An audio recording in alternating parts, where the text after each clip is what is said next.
Posting places?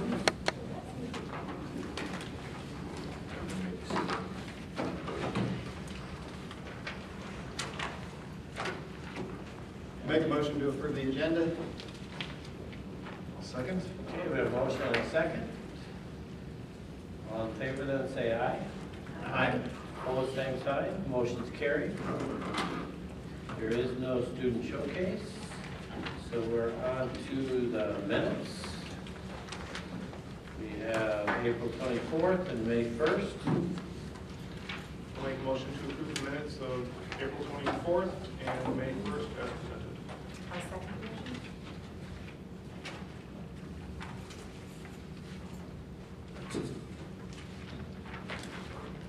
She's looking for May 1st. Yeah. Did everybody get the May 1st minutes? Back to your agenda. On the back of the agenda. Okay, I know, I'm double-sided. Okay, now we go.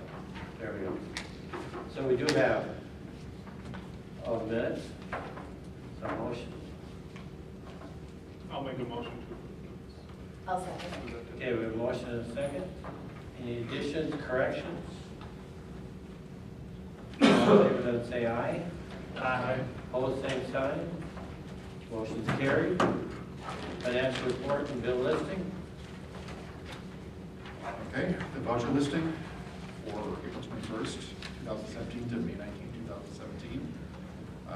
General funds, payroll, direct deposits number 900043945 through 900044050 for a total of $132,061.64. Next is 900044051 through 900044157 for $145,770.26. Next is 000553671 through 000553672 for $609.51. Finally, 000553673 through 000553674 for $354.01. Next are the wire transfers for payroll liabilities. Wires number 2016-00587 through 2016-00065 for $137,144.11. So total payroll $452,919.43. Next, accounts payable, checks number 52178 through 52253 for $291,491.29. AP wire transfers, numbers 201600599 through 201600613 for $9,400.33. Credit card transactions 0508 through 0508 for $12,694.24. Next is the ACH direct deposit numbers 161700114 through 161700126 for $3,959.96. So for total accounts payable of $317,545.82. So total disbursements $733,465.25.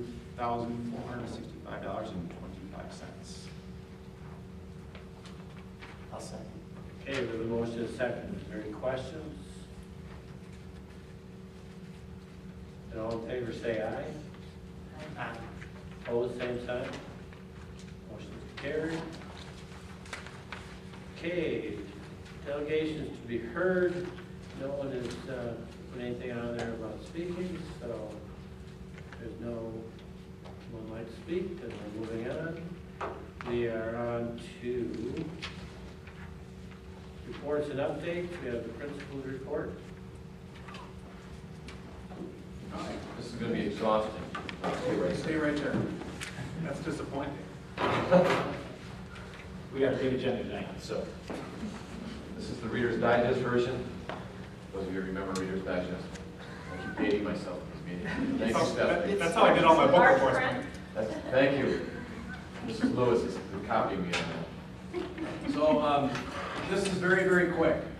The biggest thing that I wanted to mention is our Staff Appreciation Week, which was last week, and our parents and our families were like way over the top generous. And Monday we had donuts and coffee. Tuesday, each of the staff members got a plant. Wednesday was lunch. Thursday were flower seeds, and Friday was a garden stone that was taken care of in the front of the school. If it's not raining when you're done, you check out in the as you leave the front entrance to your left. Many of the garden stones are there. The teachers, many of them left them there. Some took them home to put in their own gardens. But here are pictures so that you can see. So we had green donuts. I think the theme had to be something to do with plants. So we had green donuts, then the plants up in the upper right-hand corner. The spread that we had for food, there was salad and soup. The flower seeds, we were told not to call them Tic Tacs, but that's what they were. And then there's an example of the stones that are there in the front. Mics are in the garden in the back. Yeah, they're back there by Carol Rogers' garden. Carol Rogers is a former teacher here, and there's a plaque on the north wall if you want to find out a little bit about Carol Rogers, who was an outstanding teacher and a board member here for one before the other, not at the same time. But those were the best donuts ever. They were like a meal. They were outstanding. But and the hyacinths, and we had tulips. It was a great week, just a wonderful week. So many thanks to all those parents and PTO members who helped out. It was a blast. That's it. Closure was quick. Okay. We're then on to administrator's report. We have the actions. We've got a donation. Sure, we'd like to present $50 from Xandra Richmond, which is a grandmother of a student, for the Merton Primary School Principals Fund. So, looking for a motion to approve the $50 donation from Xandra Richmond, please. I'll make a motion to approve the $50 donation from Xander Richmond for the primary school principal fund. I'll second the motion. Okay, we have a motion and a second. All in favor, then say aye. Aye. Opposed, same side. Motion's carried. We have some personnel actions. We have several personnel actions this month. Very busy. First of all, thanks to our staff and our administrative team for recruiting, searching, and a lot of time into all of our hiring practices and things like that. We've had a lot of staff members. We've been doing all of our hiring between the hours of basically 4 and 10 at times. But very collaborative effort built around all of our teacher teams as well. So the first wave of motions are actually just of information. The motions are all set for you there. We'd like to welcome and introduce, hopefully recommend Kaylee Budzing for first grade. We'd like to recommend A.J. Sutter for fourth grade. First of all, Kaylee Budzing comes to us with 3 years from the Jefferson School District, former Arrowhead grad as well. A.J. Sutter is coming to us from Heartland Lakeside School District, where he taught at Heartland South, Mike? Yes, Heartland South. We have Katie Moore coming to us for 5K to replace Jessica Westrick, and she's coming to us with 3 years of experience from the West Dallas, West Milwaukee School District. And then would officially like to welcome Tori Durant. And Tori was our long-term sub for Diane Cleary, who just did a fantastic job in a very difficult situation. He talked about coming in and hitting the ground running right from the get-go. So, and Tori would replace Martika Hazelwood, who will be moving into a math specialist role. So those are the four teacher contracts that we'd like to present. In addition, a new letter of appointment for Mrs. Andrea Palmer, who is being recommended to replace Heather Weiland as one of our literacy specialists in the district. Andrea is coming to us from the Oconomowoc Area School District with 5 years of experience from Nature Hill, teaching 7th and 8th grade language arts and doing a lot of literacy specialist type of things for their school district too as well. And then our early closed session this year, I brought forward, and it seemed to be the recommendation from the board, to move Mrs. Jessica Crozier from a teacher contract, being the reading specialist, to a formal literacy specialist, as well as Mary Iwanski, moving her from a teacher contract in the area of science and technology and moving her to a specialist role in the area of science and technology. And then finally, Martika Hazelwood, moving her from 2nd grade into a math specialist role. And all of those are letters of appointment for those individuals. And then finally, we have our year-round letters of appointment for our individuals who start July 1st and work July 1st to June 30th, a little different than our teachers. And those individuals are all listed in the board packet and on the digital version as well. And those salaries basically represent a 1.5 increase, which was agreed upon in closed session as well, to all of those individuals. So the administration is looking for a motion from the board to approve the individual teacher contracts for Mrs. Katie Moore, Mrs. Kaylee Budsey, Mr. Andrew Sutter, and Mrs. Tori Duran. And then, as well as the administration is recommending the board make a motion to approve the 2017-18 letters of appointment as presented. I'll make a motion to approve the individual teacher contracts for Ms. Katie Moore, Kaylee Budsey, Andrew Sutter, and Tori Durant.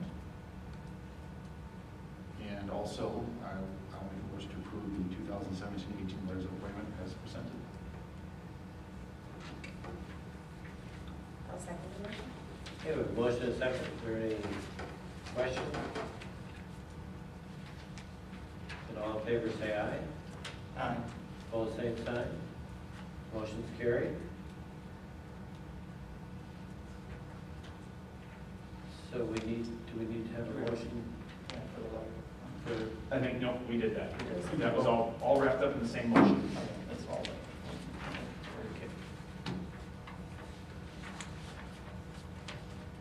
Okay, then we're on to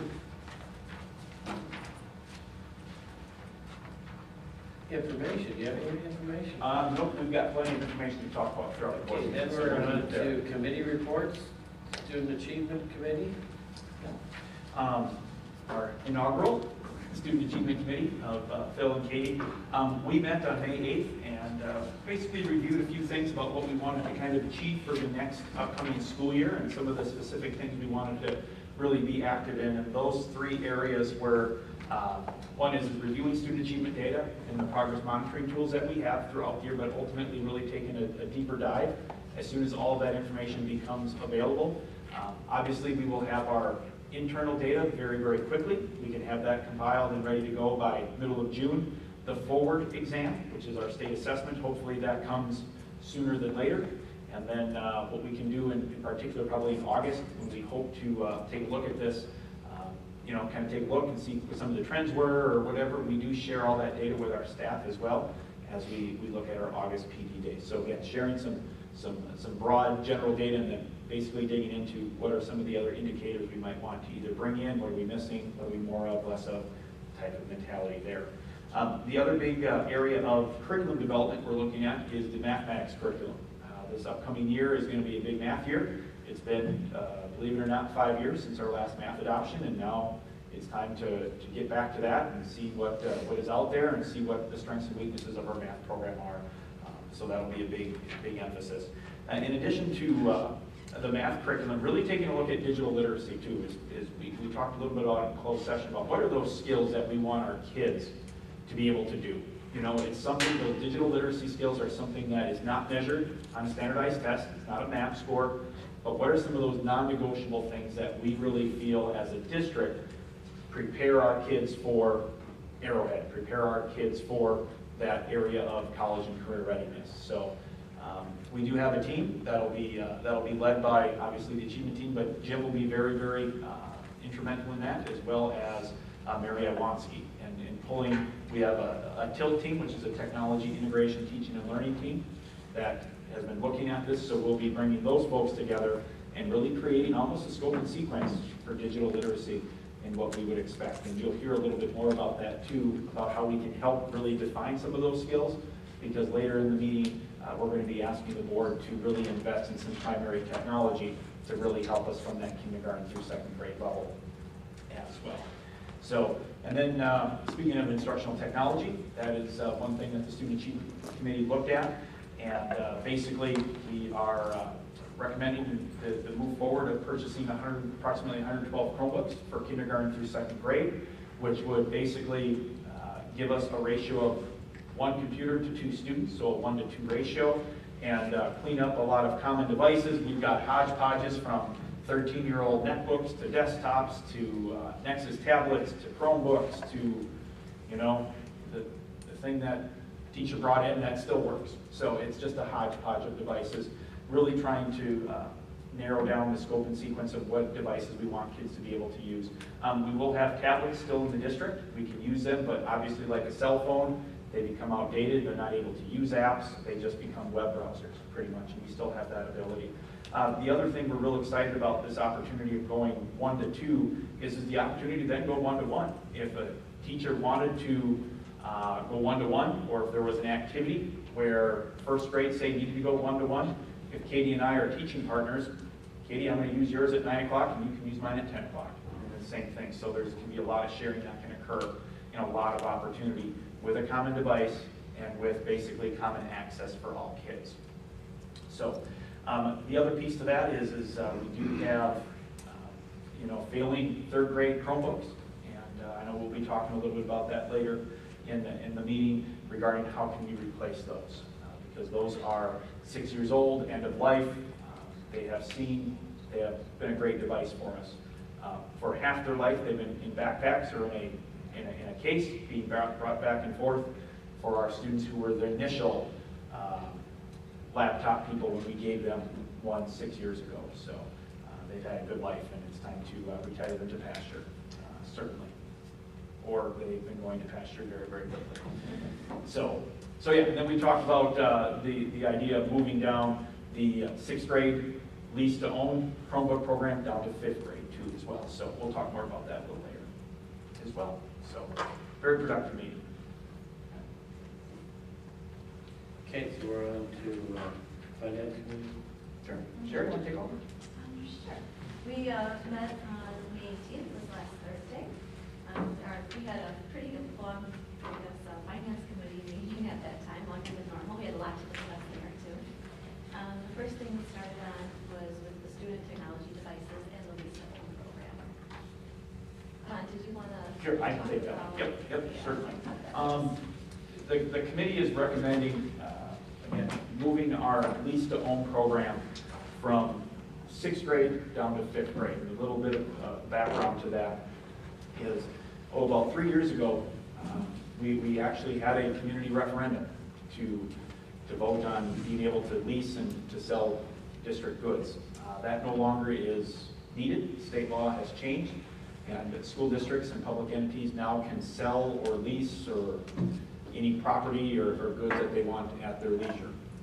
But when the committee took a look at what do we want to do and what do we envision, Jim found this year's device for 6th grade, which has always been there, a $200 device. It's a $200 device that has basically kind of like an OtterBox type of shell that can withstand approximately just under 500 pounds of pressure. It is water resistant. Obviously, if you drop it in the lake, that's not water resistant. But you can spill something on it and things. But a very durable device, a very fast device. And the best part about it he came across the vendor, and you can see again, later in the meeting, you'll see different bids as part of your board packet, that the bids range between $225 and somebody who says, I can't even beat $225, all the way down to ultimately the $174 price for a Chromebook device. So for our 6th graders, we're going to offer this for $200, and that's be $174 plus a $25 case, which is $200 for a lease to own. And the lifespan of that device is 5 years. When we say lifespan, that is how long the device is supported through Google, through the manufacturer as well. In addition to the time that they are here on campus with us through their 8th grade year, we purchase at our cost the management console, which basically controls the device for the spyware, filters, et cetera, and we're able to push out apps such as the forward exam and all these other things to be able to control that. So that's normal stuff. But when we saw this possible opportunity of $200, and then we also saw the opportunity to say, hey, here's an opportunity to expand instructional technology, and basically, if we were to look at 5th grade and say, hey, what would happen if we could ensure that kids could go home with a device? That opens up some other engagement, some other educational opportunities. As we know, all of our staff is Google certified, but the idea of bringing that lease to own program down to 5th grade was very, very appealing to the administration, and ultimately we brought it to the finance committee. The rationale is the following year they're going to need one. And the basis of this foundation is to be able to secure a device that can get them to Arrowhead. Because at Arrowhead, they still require minimum of a Chromebook. So when we think of starting at 5th grade, they could purchase it for $200, the same price it would be this year if they were in 6th grade. They could use it for 4 years, plus get the 5th year at Arrowhead. So we have a device that's longevity is 5 years at a $200 price, which means for 5th grade, it would be 4 installments for $50, which we felt was very, very reasonable for to increase the educational opportunity, but ultimately to also have the kids bring them home back and forth to be able to continue school at home, but also not have to bug mom and dad for their computer either, which is one thing that we're hearing. So ultimately, it was the finance team's recommendation as part of the student fees is to kind of move that lease to own to purchase program down to 5th grade. Later on in the meeting, again, we'll talk more about that as we start talking about setting school fees and the purchasing of the devices. So just something we really feel strongly about. So then basically too, we've got from 4th grade to 5th grade. That means when you go to the intermediate school, you have to have your own device, or you jump into our lease to own program to ensure that you've got a device. If the board as a whole would say yes, we currently have a fleet of Chromebooks here in 5th grade that are 2 years old. We would take that fleet and put it down to 4th grade.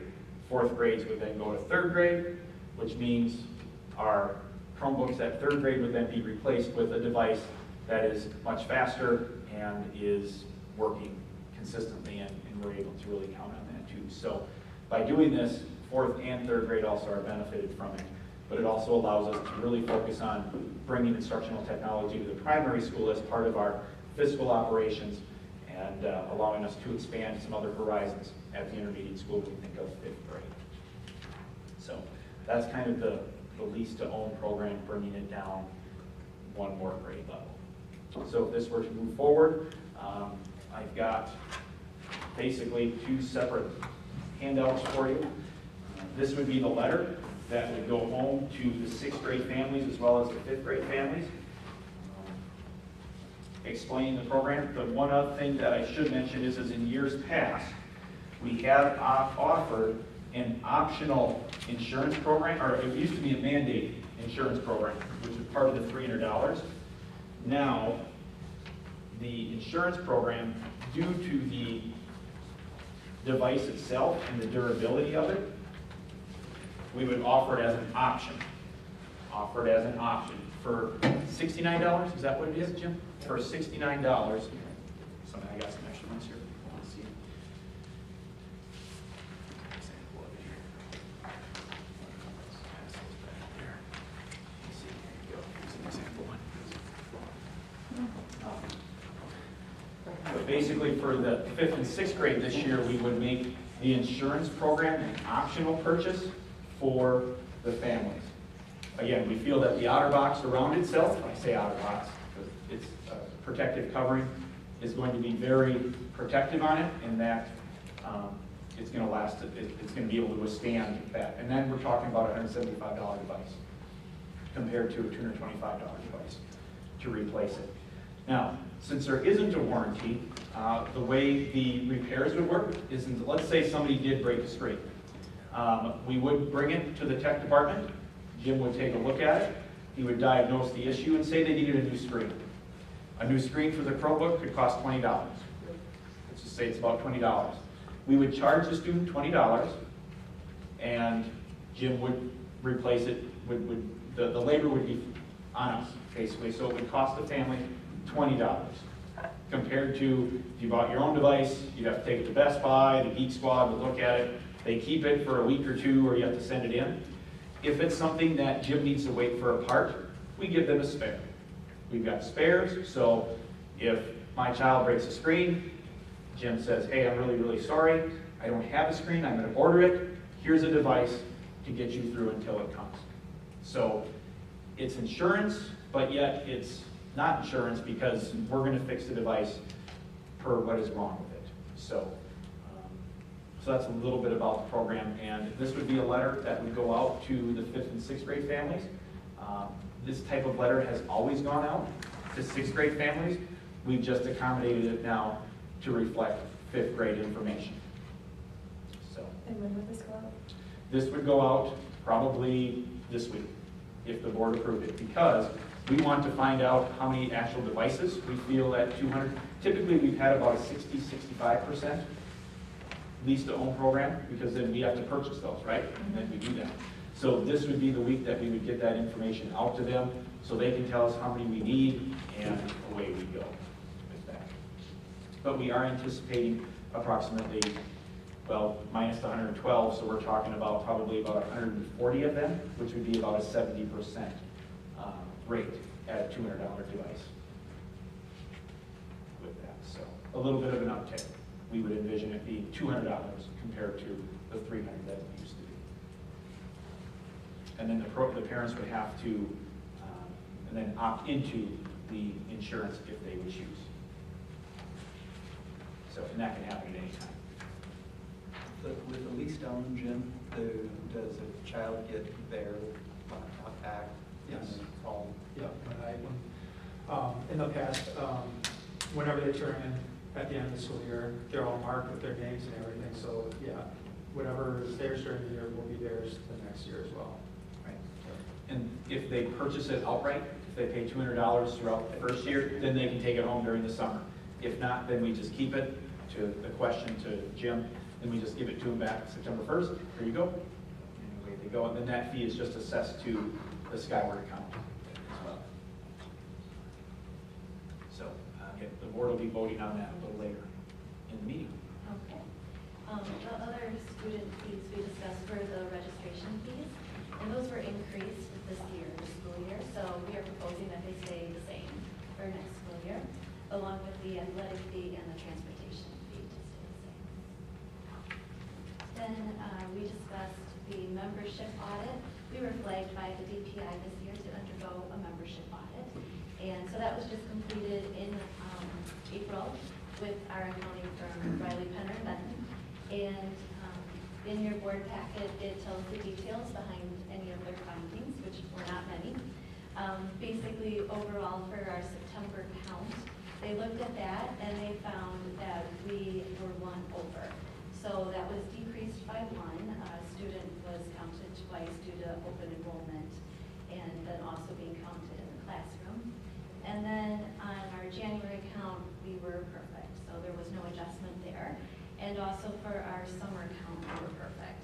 So they took a hard look at us and prepared a lot of reports for many months, and they looked at every number they could. But that was their finding, that it was just one student that was off. So we should not be flagged again for a couple more years. Then after that, we went over the budget presentation and some of the slides. I shared information with that, which I'll continue and share with you in shortly in the board meeting. And there is also some backup documentation that I provided that explained the expenses in more detail and the revenue in more detail, which is also in the board packets that are in front of you. And then lastly, I also included a letter from Baird. I've been working with Diane Kurtzborn, and she's been coming in to help us clean up some of the financials. So in her letter, she just goes over what we have been working on and some of our findings throughout the process, so that you're able to get a sense of the items that have been incorrect. And going forward, though, we feel that the outlook, it should be much cleaner, and we'll be in a really good spot. She still is coming in periodically right now as we're working through some of the grant claims and some of the budgeting process, but we're getting on some really good solid ground for going forward. And that was the extent of our meeting. And we'll hear from Sherry a little later with the budget report. So, okay, thank you. Okay, we're on the facility committee. All right, the facility committee, and I did send this to you electronically too as well. Here's a, fill it out electronically. Just want to share that, go ahead. Actually, I need one, I'm sorry. Let me get one. We had the John has been working with, we worked with a structural engineer to really analyze what our best option was for the 75 section of the intermediate school. And the 75 section basically encompasses the commons, the office, this little theater, and all of our 5th grade wing. And the current HVAC system we have basically is one 60-ton DX unit, so which means, since there's only one unit, if we need heating or cooling in this room, the entire area is getting heating and cooled. Compared to over at the primary school and the other areas in the intermediate school, that is zoned, we've got rooftop units, we've got univents that we're able to control small pieces at a time. So the first thing we did was, well, let's just put rooftop units on the roof, and let's make 2 zones, and here we go. Well, in order to do that, the village said we have to get structural engineering approval.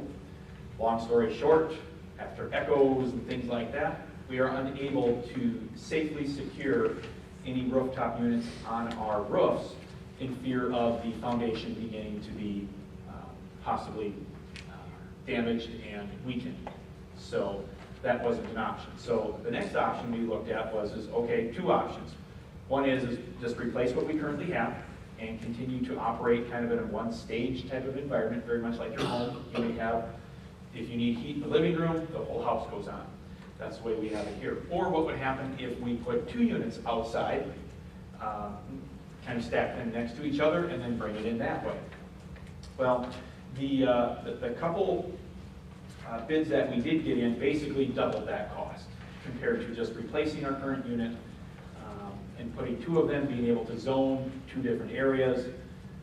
It just isn't financially the best option for the district. So ultimately, the recommendation from the facility team would be to replace the current DX unit and the coils that are in the existing unit for more efficiency, but ultimately to upgrade, because right now it's affectionately known as the Freon heating machine.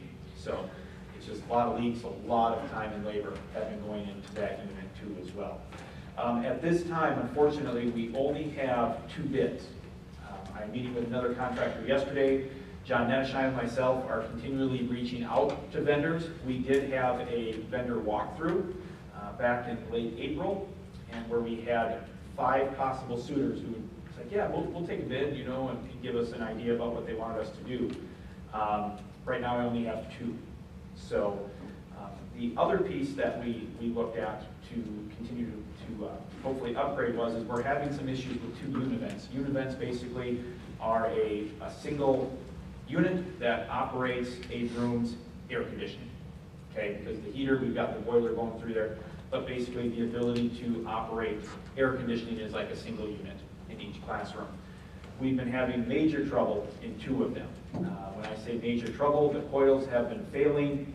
We're not quite sure why, and causing basically a true flood that comes out of the seat. It's in the 2nd floor, and it comes down, and you can ask what happens to Mr. Hanrahan and Mr. Clint's room. It's an evacuation. We turn off the valves, and Mr. Hanrahan actually knows where those valves are now. So he knows how to turn them off. We've been doing our best at them, so we are going to request that we replace them. And again, we only have 1 bid for that, and we feel that we can gather a couple other bids from some other folks. So a little later in the meeting, we're going to ask for a not-to-exceed limit on some HVAC renovation moving forward later this summer to be able to do that. So that's what's going on with the intermediate school HVAC. Very complicated. We've tried the best we could, as much energy efficiencies as possible, but ultimately the way we're doing it structurally is what we have to do. District furniture replacements, we've been talking a little bit about that. You'll get a presentation on that a little later this evening. The other 2, when we talk about window treatments and primary LED replacements, those are smaller ticket items that we just wanted to bring to the facility team to let them know some of the things we're working on. The window treatments, we've been continually kind of upgrading them throughout the district. The ones we put in there, basically once they're down, you can't see into the room from a safety and security standpoint.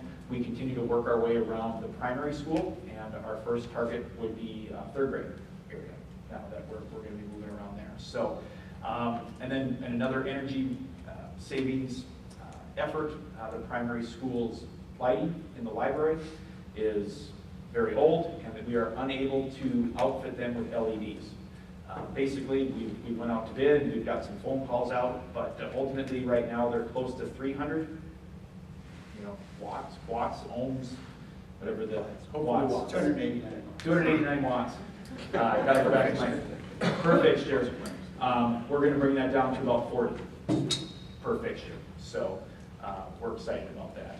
But again, that project will be, it's a small scope and sequence, but we just wanted to let the facility team know that that's what we're working on. And those two would probably, more than likely, be taken out of the 17-18 budget as part of the maintenance of the building. So more to come on an action item, and then ultimately some furniture stuff a little later we'll touch on. Okay. Okay, then we're gonna head into old business, and we've got the district transportation and the discussion. Last time we were here, there was just 4 of us. And it was not a consensus to sway one way or the other, so we brought it back to this meeting here. So the question is, basically, what does the board have a desire to relook at how we transport students, or the fee that we charge students to with the pay-to-ride system? Last time, obviously, we've been talking about this for quite some time. We've taken a look at options. We've taken tours as well. But ultimately, what is the board's opinion on district transportation of students? So do we want to look at doing something different than what we've done in years past, beginning this upcoming school year? So last time there was seemed to be a need to, or a desire to take a look at something possibly different, or pursue a different option from Katie and Phil, and Dean and Kris were kind of like, keep it the same, to say the least. So I guess that can start the dialogue. I was going to say, unless anyone else has changed their mind, I guess that means whatever I think kind of sways the decision here. I thought about this for a while. I talked with Ron about some additional, also to gather some information as to what impact it might have if we did reopen the policy.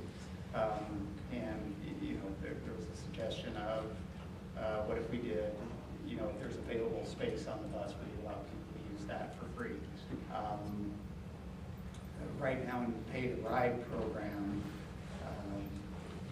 Woodland Ridge gets bus service because we have enough kids in there that are paying to ride that it justifies the bus actually stopping there. If we go to a free program, well, that's not a bus stop. So what benefits one group very well may be at the detriment of another group. Plus, we've gone over this policy several times in the past couple of years, and I don't see a compelling need to readdress it at this time. For what it's worth, I did get an email from a community member,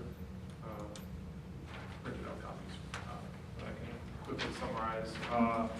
There was some discussion or thoughts on whether or not, if we chose to bus everyone, that, I think we talked about needing 3 or 4 more buses, just based on number of students. There was some discussion around whether or not we get, that level of ridership, and since they're closer, maybe we would have less, and so then we'd only need 1 or 2 buses. A thought on increasing overall tuition by $10 each student to help cover some of the costs for added buses. An idea of, since bus goes through Bark River Crossing, just to let them ride for free. And then the other idea was to take another look at the fees for pay to ride and look at reducing those to maybe $25 or $50 per child instead of the current rate. So, those were some ideas shared by at least one of our community members.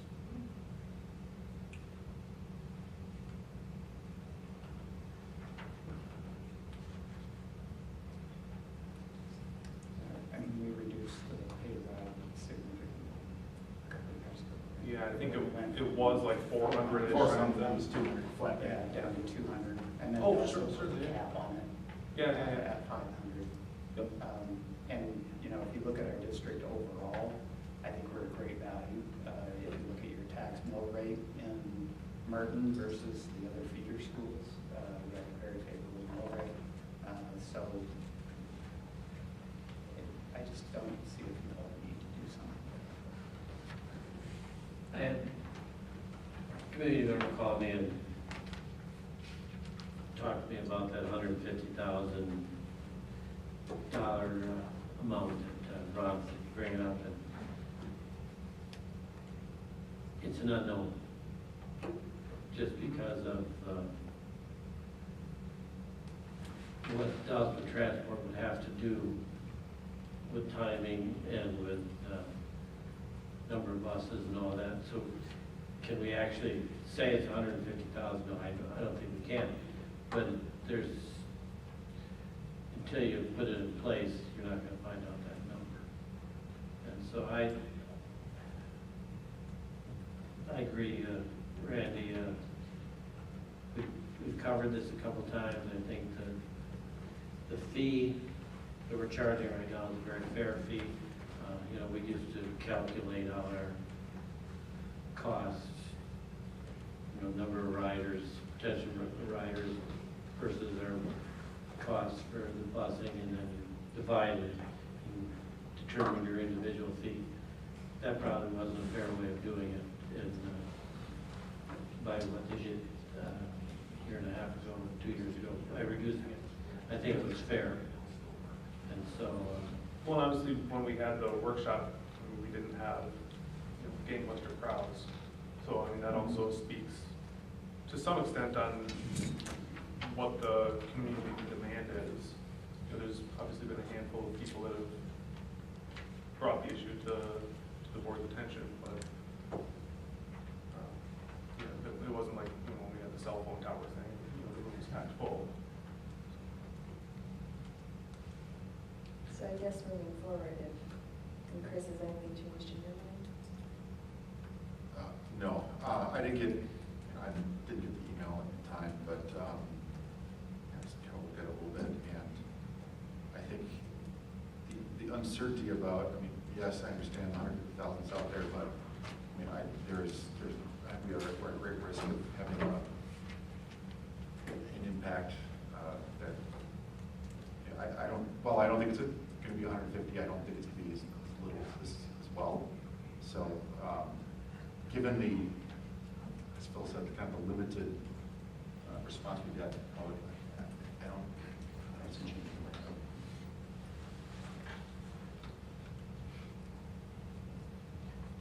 okay, for the consensus here, I say we're going to drop it. Okay, then we're going to move on to new business.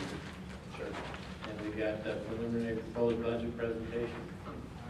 Sherry, you want to come up? I think we're going to rotate around, or? Yes, Yes, please. yep.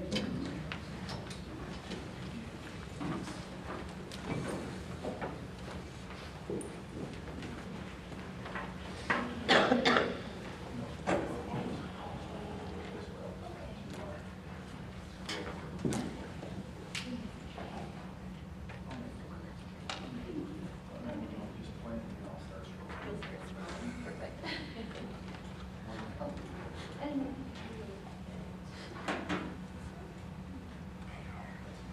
even better. All right, thank you very much for coming to the budget presentation tonight. So first, I want to touch base on our vision and mission statement, because truly the budget should be built around schools. And so that's what I like to start out when I'm looking at a budget. So I highlighted a couple words in there, that we want to provide an educational environment, develops a lifelong love of learning. We want to have an academically and artistically challenging curriculum, and that we want to provide a safe and comfortable physical setting. So those are some of the areas that I wanted to highlight that this budget would be part of. And also my whole purpose of this presentation this evening is just to provide you with a high-level overview. These numbers are going to be changing. So I'm going to be going through some various items that will be impacting our budget as we're developing going forward. So the agenda for tonight, I'll talk a little bit about the timeline.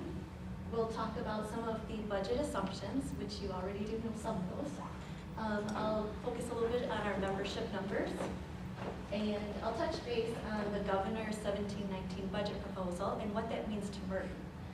Then we'll discuss a little bit about our decreasing aid. I have some summary of our expenses and our revenues, what our proposed tax levy and mill rate will be, and some of the district initiatives that are included in this budget presentation, and lastly, any questions that you may have.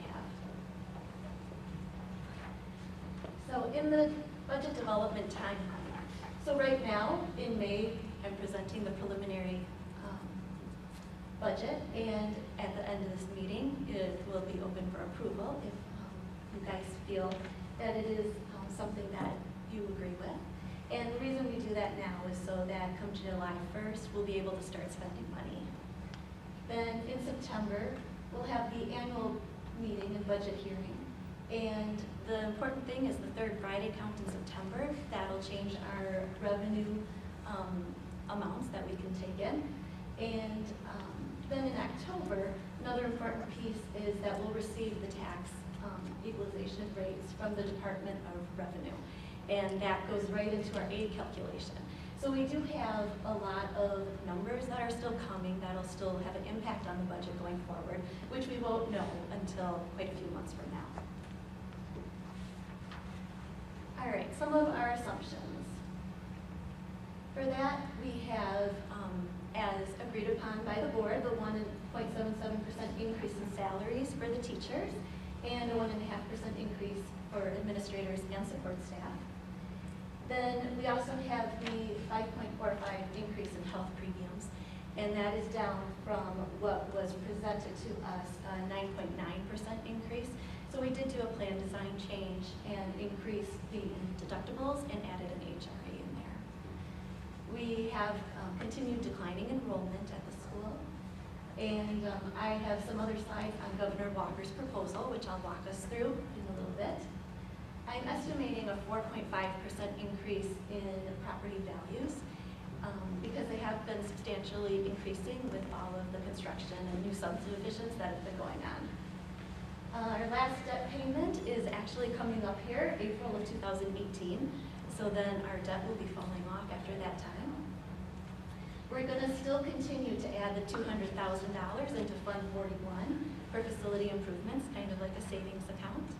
And then lastly, we went out to bid to share a food service director with Heartland Lakeside. And we have been losing money for the last few years in that program, but this year we're budgeting it to at least break even, so it'll be self-sustaining. So for the membership, the dark blue lines on the graph is our enrollment, which you can kind of equate to head count almost. That's what that number would be, and our projected head count would be about 818 students for next year. Then the lighter blue items on that graph is what is our FTE, or full-time equivalency, and that's a number that DPI adjusts, and that is a very important number because that is what all of our revenue and our aid is based off of. So that's definitely one we want to track. And let's see. I just wanted to also mention that our 8th grade class this next year is the last larger class that'll be dropping off, and then these numbers will start stabilizing going forward after this next year. Okay, next slide. All right, the governor's budget proposal. So there's 3 main areas that I wanted to highlight in there. The first one is he has asked for a $200 per pupil aid increase for next year, and then followed by a $204 increase. And then second of all, in order to receive that money, that school districts need to have their employees paying at least 12% of all of the costs associated with the healthcare plans. And for Merton, we are already doing that, so we are eligible for that money. And then third, he's requiring that districts distribute this aid to each school.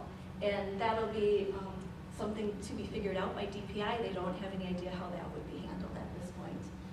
So based on the first thing, the aid that we would receive is a 3-year rolling average. So the FTE I calculated for that was 797. And basically I did a conservative approach because we're not sure if this is going to pass. So I used a $100 increase for this budget that I put together. Right now, the Joint Finance Committee is discussing this, and after they have discussed everything, it'll go before the Senate and the Assembly, and after they look at the proposal, then it'll go to the governor to sign whatever version comes to his desk.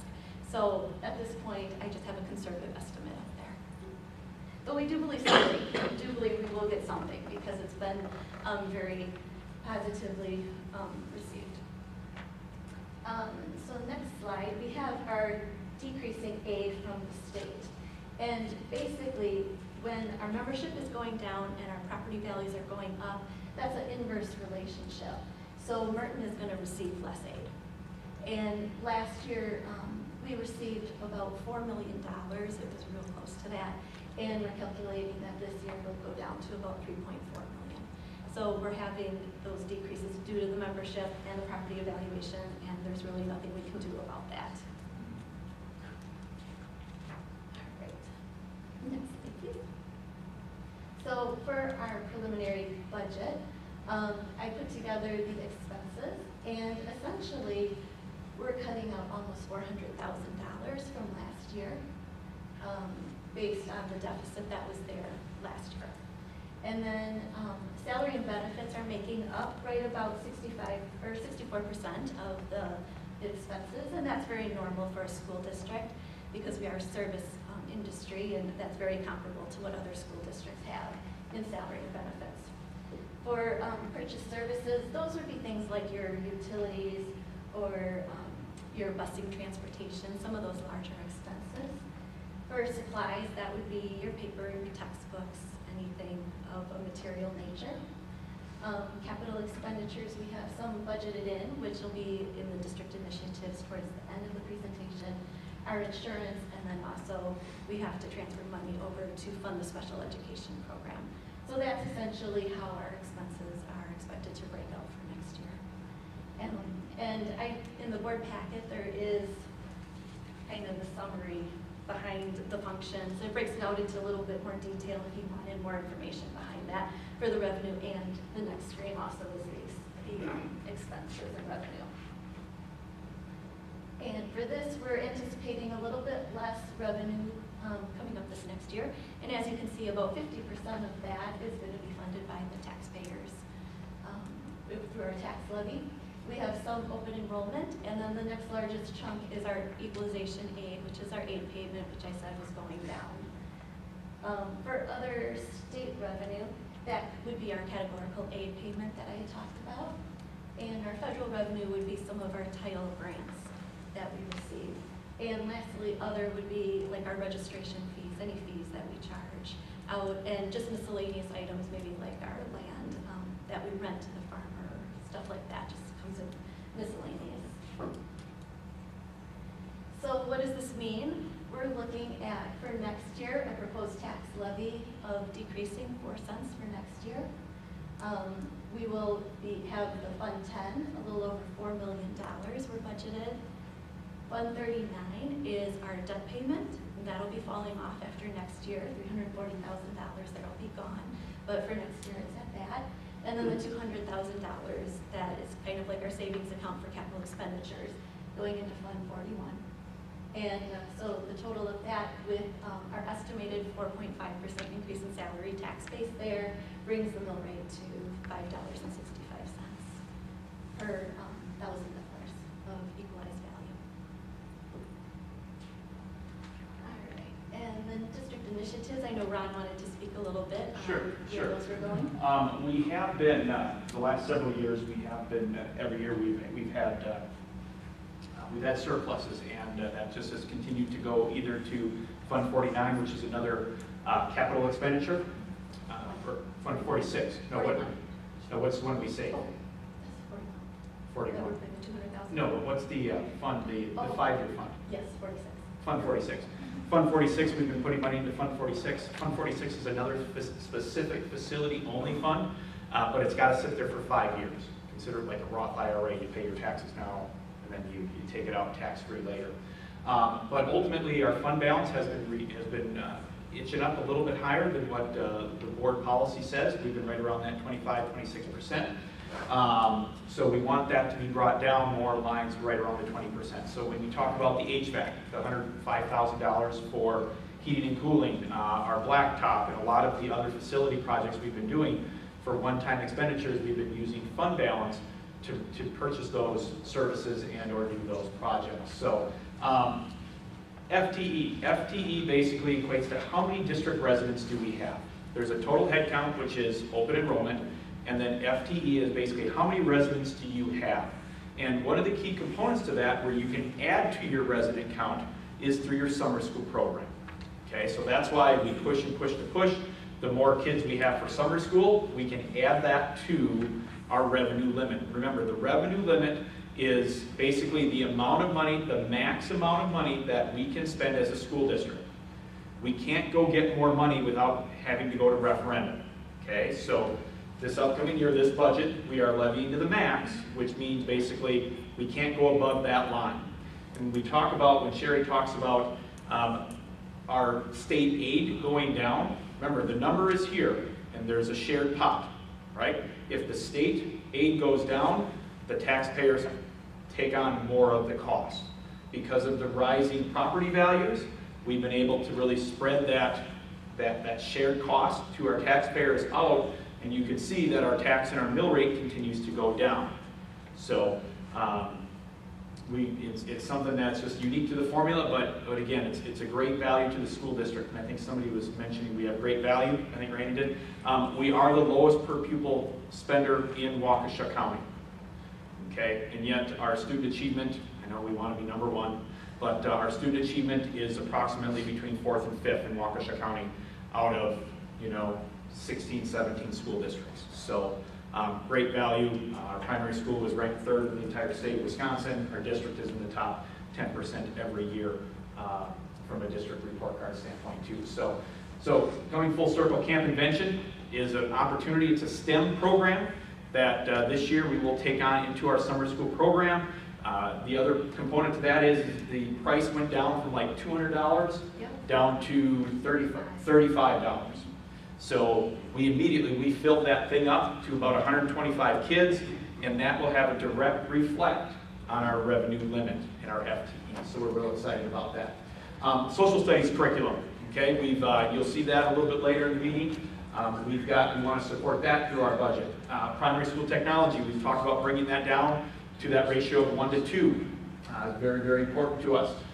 Furniture, again, you'll see a presentation a little bit later about trying to get some multifunctional, different type of learning environment using the same dollars we always would, but just purchasing some different types of furniture. And then our facility improvements. Obviously, we continue. We probably got well close to $1 million of improvements going on this summer across the district, all using district dollars. No referendum needed. We've got HVAC replacement. We talked about that. Primary school clocks and sound system, construction of Gaga ball pits. That's just another example of another shared partnership with our PTO. We have our primary school library renovation occurring as well. That is a split, basically 50-50 partnership. The Gaga ball pit too is very similar to that. Secure building envelope at the intermediate school. Basically, we've got some tuck pointing to do to make sure we're watertight. Primary school renovations, 6th, 7th, and 8th grade hallway improvements, new lockers, new ceiling tile, new paint, signage. Desperate need up there. It's been a while. Blacktop resurfacing and resealing and restriping, as well as a phone system upgrade. New phones, didn't include wireless access points. I mean, there's a whole bunch of other things that we are doing within our budget, within the revenue limit. So we're really excited about some of the things that we're doing this upcoming year, that's for sure, from a budget standpoint. So any questions? Jewel? One of the earlier slides, you had a $300,000 not included in the 2016-2017. Yep, we had to reduce our expenditures by over $300,000. In essence, though, we're right around that $400,000 when we take a look at some of the capital improvements that we aren't doing and things. So when we sit down and talk and we take a look at a budget, we had to hit, because remember, we've increased salaries, we had a health insurance increase too as well, and at the same time we had to reduce, that money plus an additional $300,000. So when we do pluses, minuses, what we want to do, and we always put up the stuff that we want to do first, and then what falls off, and then it's that balancing act about what needs to go now, what can go later, what can we use fund balance for, and how do we maintain a high quality staff, how do we retain, how do we attract, all those components really living within our means, but ultimately still bringing a very competitive spirit to our staff as well as our community and things like that too. So we've had to do some work and carving some things out. And with declining enrollment, we continue. This is something that we're going to have to do every year. Yep. And then on the food service budget, you said you're hoping to break even. What does that mean? Just that it'll be self-sustaining. All the revenue that we take in will match the expenses paid out, and that we, as a district, will not have to fund that through doing transfers from our general fund. The last 2 years, basically, our food service has been running in the negative. Yeah. Okay. We just opened up the bids today. We had a public bid opening, and there's all of the companies coming in the first year are guaranteeing a profit. So that budget assumption has just come true. It was guaranteed for whatever food service provider we go to. That will be self-sufficient, because this year we had how much was our transfer we were anticipating? About $18,000. Basically, our revenues and expenditures were off. Okay, I'm just looking for what we were going to do about it. Yeah. That's what we're doing about it. We fired our current food service company, is what we did. And we're going into the program, we're going to the national program, so we are doing something about it.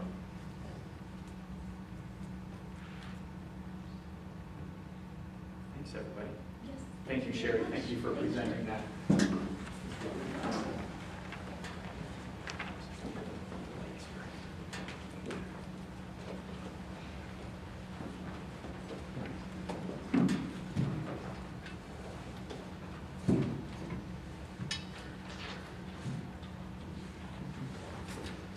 Okay, we're on to adoption of 2017-18 proposed budget. Sure. What you just saw in a very high level is still highlighted on a very high level, basically broken out into state accounting codes and things like that. So basically, the administration is looking for a motion to approve the preliminary budget as presented. By doing this, this will allow us to basically begin accessing these funds so that we can do things the district needs to do in preparation for the 17-18 school year. I'll make a motion to approve the proposed preliminary 2017-18 budget as presented. I'll second the motion. Okay, we have a motion and a second. Any discussion? All in favor, then say aye. Aye. Opposed, same sign. Motion's carried. Okay, we have the first reading of the first through eighth grade social studies curriculum. Sure. A big thank you to our staff, and just like all the other curriculum adoptions, what happens is when we focus on a curriculum adoption, we do take one member from each team, and we collaboratively work together, both as either teams or multi-grade levels, or sometimes just individual as well, in conjunction with myself. And we look to rebuild our curriculum and see what we want to continue to bring to our students. So this year we've had a teacher team, and they're listed in the board packet. But Jake, do you mind pulling up that social studies adoption document? But basically what we've done is we've created essential skills for first and second grade, because it's more skill oriented instead of having them answer these big elaborate questions.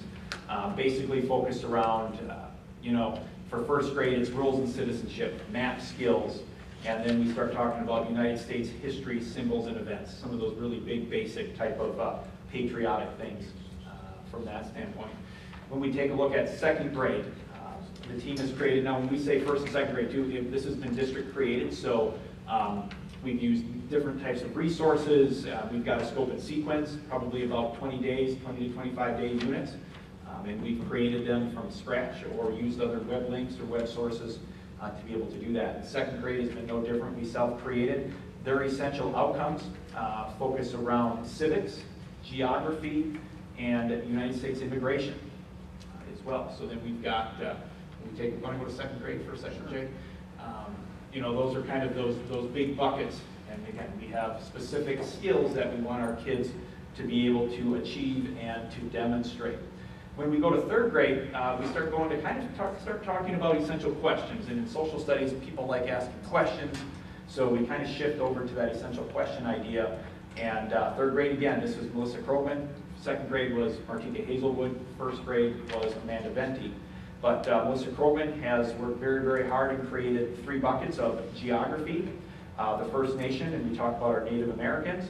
And then finally, with trimester 3, we talked about United States immigration. Again, where did people come from? And you can see some essential questions embedded into those units as well. Fourth grade, we actually have been working with Wisconsin Historical Society. So they've just updated their curriculum and a lot of their things. And for those of you who were just maybe in school for the 4th grade expo, that's kind of a summative event where they talk about the Wisconsin economy and things like that. But 4th grade basically is pretty typical. We focus on Wisconsin. We start out by talking about exploring Wisconsin, Wisconsin's early people, talk about the Native Americans and the immigrants and things, and then we finally look at Wisconsin today. What does it look like? What's our government? How does it interact with the rest of the region? And ultimately look at our economy and see what is great about our state from that standpoint. So far, 1st through 4th grade has been pretty typical, kind of, basic general things about what we've done before in the past.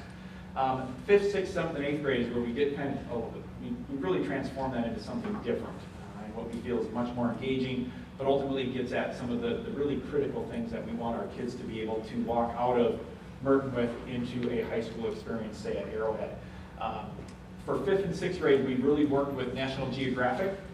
They've created a newer program, but it's basically about geography. And in 5th grade, we work on the Western Hemisphere, where we talk about basically we've got North America, Central America, South America, the foundations of geography, we really pound those home, and then ultimately get into some Europe as well as some Russia. But then the other neat part about 5th grade is we're still going to offer BizNow, which is the financial literacy component, which is more, we do it for K4 too as well, but in 5th grade, they learn a specific curriculum and then they go to BizNow, which is an awful lot of fun where they get to run a town and run businesses and stuff like that. So again, the big components to the geography units is how does each area operate, economically, socially, culturally, politically, the religions, and really take a deep dive into each one of those areas and talk about how they interact with each other. For 6th grade, we talk about the National Geographic curriculum. Again, we're using that. We talk about the Eastern Hemisphere. We talk about Africa, Asian, East Asia, Southeast Asia, and basically the rest of the world that is in the Western Hemisphere. So again, same big components: social, political, economic, geography, and things like that.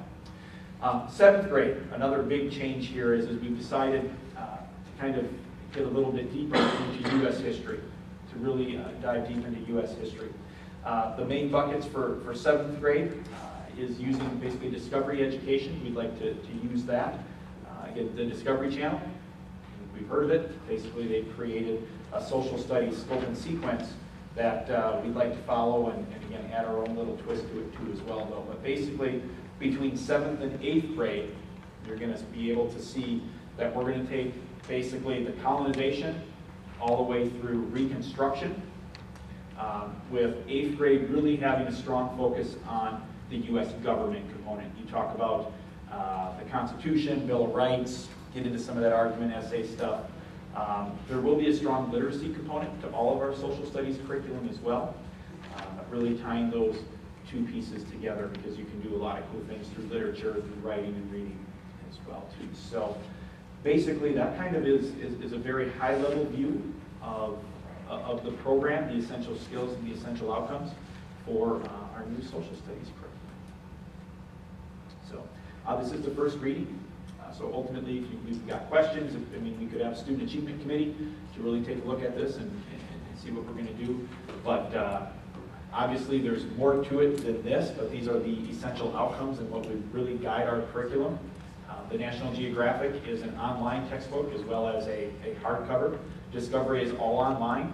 The nice parts about these online texts are they're interactive. They can read to them. I mean, it gets read to them if they need to. It lowers reading level as well. So just if students are struggling at that reading level, very interactive, a lot of video embedded, great pictures, just really, really great programs that we've been piloting this year too as well to really see how they're doing with that too.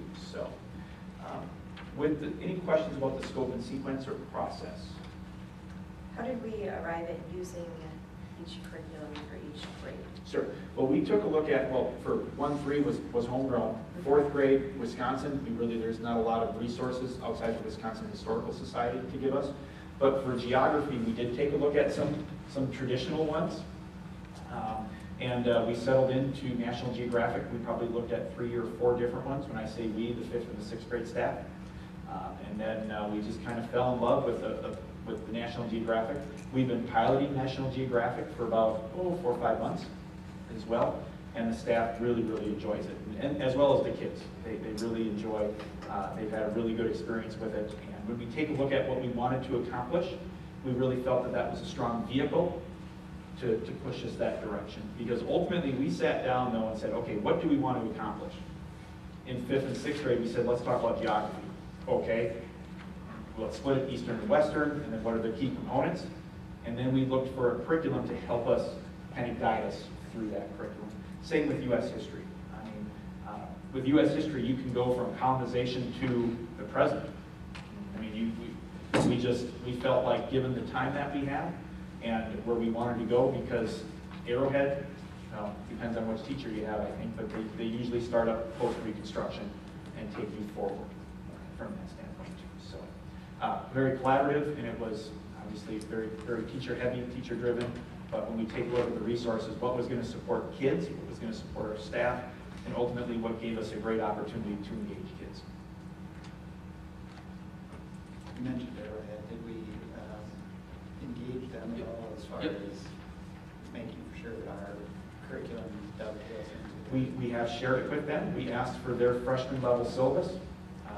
It's half geography, half U.S. history, and civics and stuff like that. The freshman year, they do take the citizenship test, which is required by the state of Wisconsin. Our kids get it in 8th grade too, because that's kind of our foundation. We kind of start with a pre-assessment and then what do you know? And kind of move from there though too.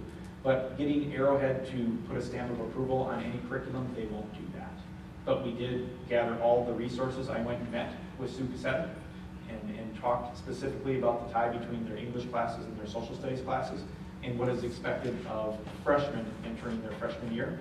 And we feel this curriculum is really going to springboard right into that because there is a focus of geography in each component, which lands right into the freshman year as well, or sets them up for AP World Geography, which is the honors level social studies class, because we do spend a lot of time on how we interact with the world and how the regions interact with each other too as well.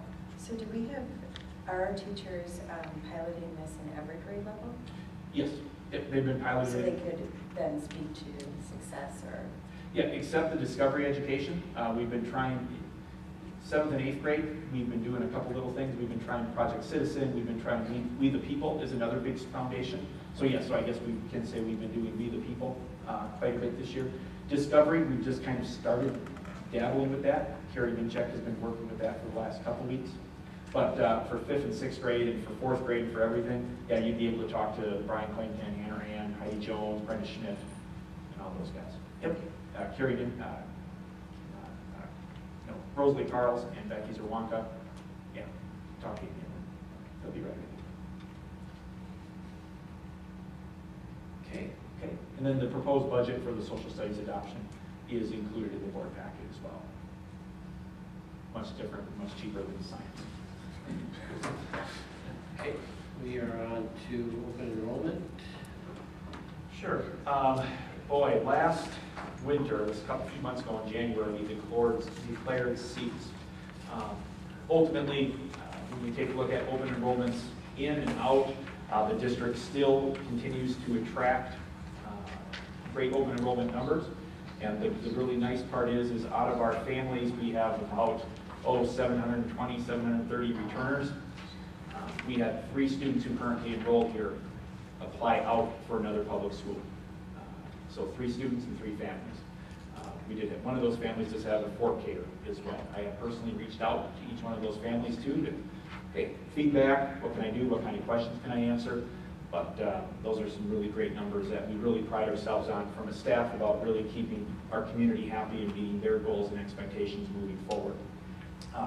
But you can see in the board packet, you can see the projected enrollment for 17-18, but ultimately back in January we approved a number of seats, and in a couple areas such as 4K, first grade, and 4th grade, we have greater numbers than what we allocated for. Now we'll start with 4th and 1st grade. Out of those numbers, 2 of them are already currently attending Merton. And for 4th grade, all of them currently attend Merton. So our open enrollment policies basically wouldn't even allow them to be declined because they're already here, they're already students. So to keep it simple, we'd like to just apply and approve all of it.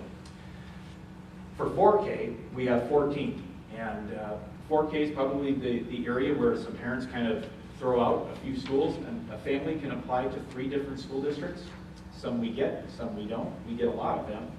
But given our current residents, the number of people we're anticipating for 4K out of our current residents, we'd be able to handle all 14 no problem and still maintain a high level of education for our district residents for that. So, so I guess what I would ask the board to approve is to make a motion to approve all open enrollment applications, not incoming with an expulsion order. In our board policy, we do have the opportunity to decline access through open enrollment for any student with an expulsion order. So I guess I'm just looking for a motion to approve the open enrollment applications not incoming with an expulsion order. I'll make a motion to approve the open enrollment applications not incoming with an expulsion order. I'll second. Okay, we have a motion and a second. Do we have any discussion? All in favor, then say aye. Aye. Opposed, same sign. Motion's carried. We do have to make one more motion too, because on the flip side of it, we need to approve all the students who have applied out. I don't know why it's required. I don't have a reason to block any students who are here. I don't know if I can. But per state statute, I'm recommending the board make a motion to approve all who have applied out of the Merton Community School District. I'll make a motion to approve all open enrollments out of the Merton Community School District. I'll second. Okay, we have a motion and a second. Discussion. All in favor, then say aye. Aye. Opposed, same sign. Motion's carried. Yeah. Yeah. It's a copy and paste from the last several years. Okay, we have the 6603 agreement for physical therapy. Sure. We would like to enter, typically we do an individual contract with Mary Jo Levine. This year, Mary Jo Levine has, and it passed, and it's okay, for us to enter into an intergovernmental agreement with Hart Lakeside, Stone Bank, and Richmond for her services. Basically, it's the same thing that would be if she was our employee, but Hart Lakeside would be the fiscal agent. Mary Jo Levine will continue to invoice and give a hourly timesheet to Hart Lakeside for the services rendered for the Merton Community School District. So just looking for a motion to approve the 6603 as presented for physical therapy services for the 2017-18 school year. I'll make a motion to approve the 6603 for physical therapy services as presented for the 2017-18 school year. I'll second. We have a motion and a second. Questions? Just to clarify, we'll just be paying for the services delivered as we have. Delivered as we have in the past, correct. There is no fee for Harton Lakeside to do anything. It is truly Merton Community School District services, just will be billed through Harton Lakeside. Any other questions? All in favor, then say aye. Opposed, same sign. Motion carried.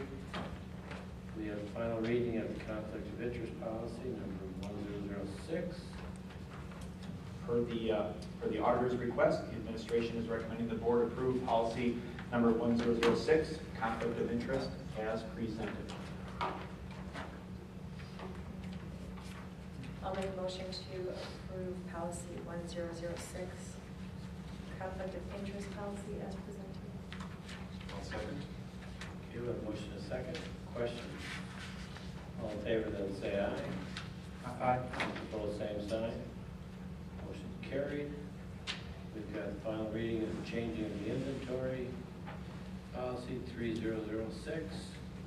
And once again, per the auditor's request, the administration is recommending the board approve policy number 3006, inventory policy, as presented.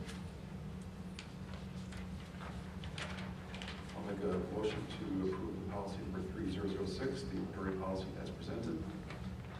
I'll second. Okay, we have a motion and a second. Question? All in favor, then say aye. Aye. Opposed, same sign. Motion carried. Okay, we've got 2017-18 handbook revisions. This is the first draft. Yep, just some cleanup items. Basically, they're very changing the dates, and add math specialist and science technology specialist as they are new positions. Clean up some things about our health risk assessment and health survey to require our staff who are on cash in lieu to participate in that. Per our insurance carrier, they're saying those folks can jump onto our insurance if they have a qualifying event and need the information. So that's kind of a thing that we're moving forward, per the insurance carrier, but ultimately the co-op that we're part of as well. And then ultimately redefining holidays to clean things up at the very end there too. So no major policy changes to the handbook, just basically some cleanup moving forward. Again, first approval in June, we'll approve that. So we're ready to go July 1. And just as an FYI to the board, at any time, the employee handbook can be modified or changed per the board's request as well. That would just be an agenda item. And then in the past, we've done first read, second read. So if there's ever anything that you see, feel free to bring that up as well. Okay, we're on to 2017-18 technology purchases. Sure.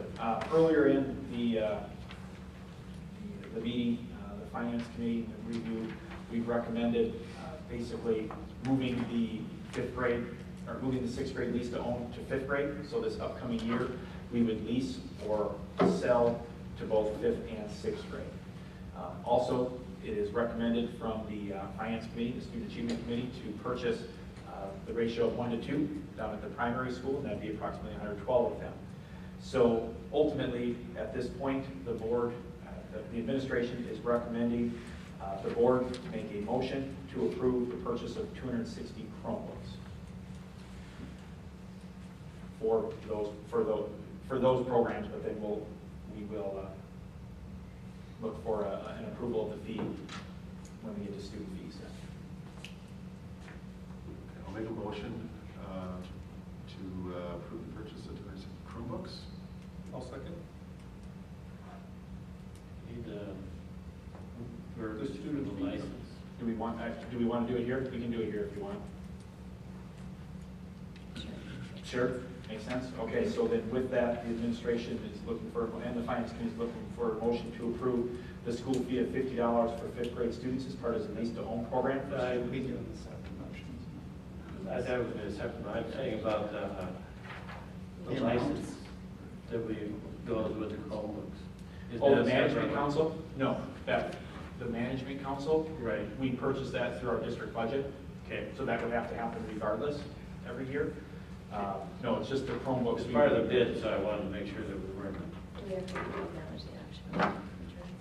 No, Jim, I don't think we need to. It's just an opportunity we'll advertise.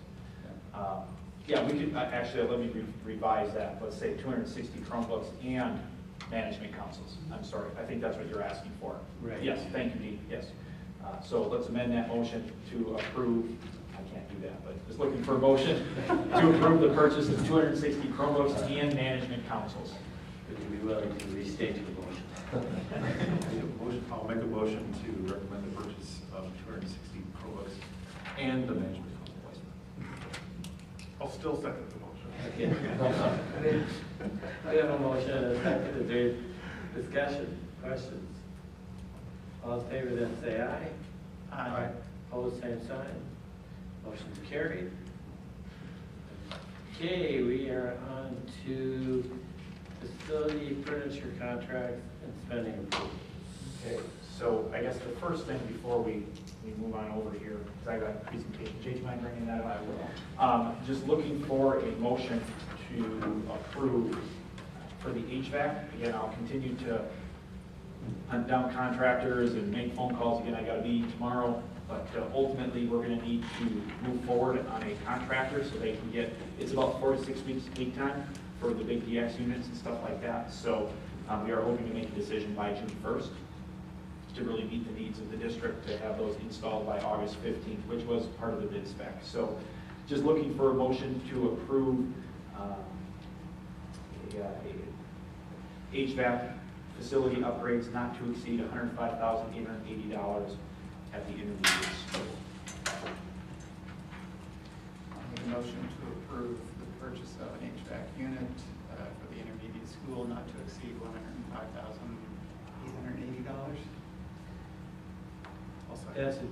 That includes the univents. Yeah, that includes the 2 units. Okay, Yep. as long as that's clear, because you said HVAC. Units. Do we have a second? We have a second. Any further discussion? All in favor, then say aye.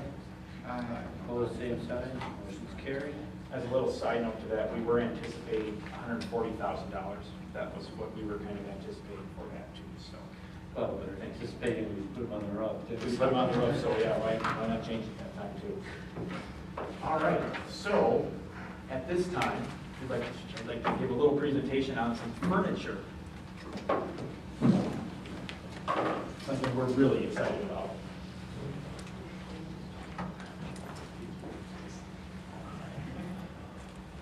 So, first of all, Mary Ablonsky would have loved to be here tonight. She actually is feeling a little bit under the weather with some, she's here in spirit, that's for sure. So, hey, wanted to bring to the board and to our community basically a little change in philosophy, or a proposal for a change in philosophy on how we basically outfit classrooms and classroom furniture. Very similar to a lot of our professional workspaces, the workforce continues to change, our kids continue to change, and as an industry, schools, we continue to change with our kids and our staffing needs too as well. So what we'd like to do is propose a little bit different of a project. Basically bringing in, instead of the traditional desk, a single chair, or a single desk that lifts up, a chair that just slides under, something that's a little bit more unique, maybe a little more comfy, maybe a little bit more appealing. So we are really looking to create spaces, using some of our furniture, that are excited and engaged to learn in, are comfortable for all students. That means sitting, standing, moving options, okay? A little bit of tilt, a little bit of rock. Ones that still support group work and collaboration. And ultimately, though, still furniture that supports district curriculum and instruction approaches. If you think of our literacy program, we have kids reading for 35 to 40 minutes a day. It is a stamina-based program, okay?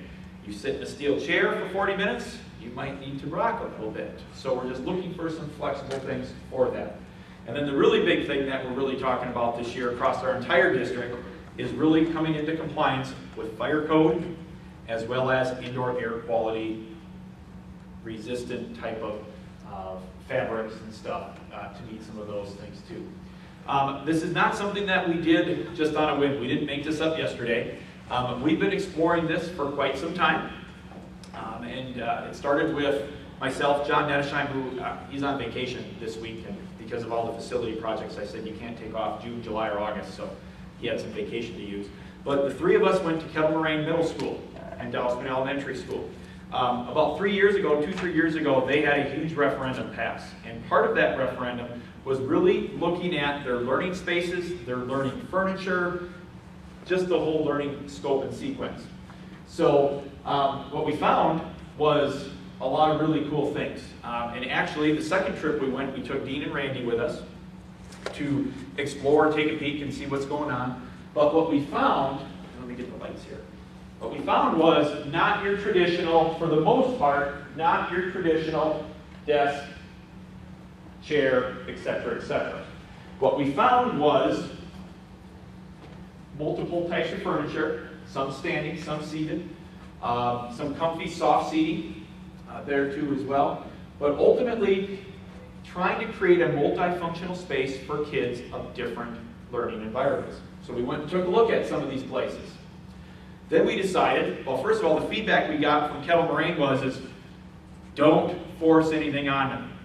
Don't force it on the teachers, because then it's going to be nothing but a fight. So we then asked to pilot some furniture.